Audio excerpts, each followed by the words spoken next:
Hey, we're coming up on a great week that we've talked about personal accountability and our own integrity.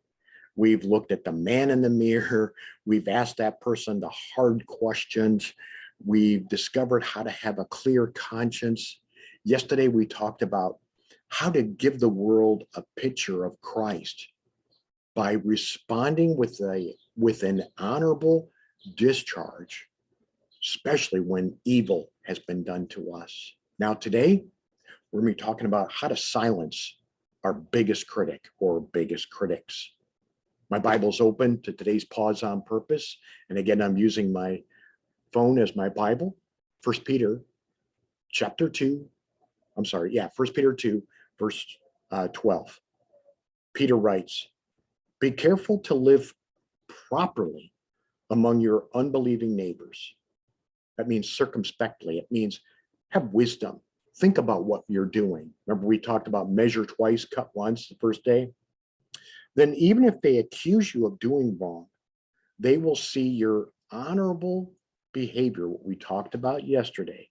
They will see your honorable behavior and they will give honor to God when He judges the world. See, the world cannot criticize a Christian who's empowered by the Spirit of God, committing an honorable discharge of good deeds. And that's what Peter's talking about today, is silencing our critics. How?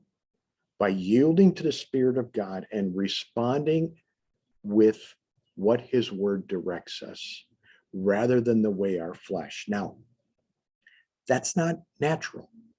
That is supernatural.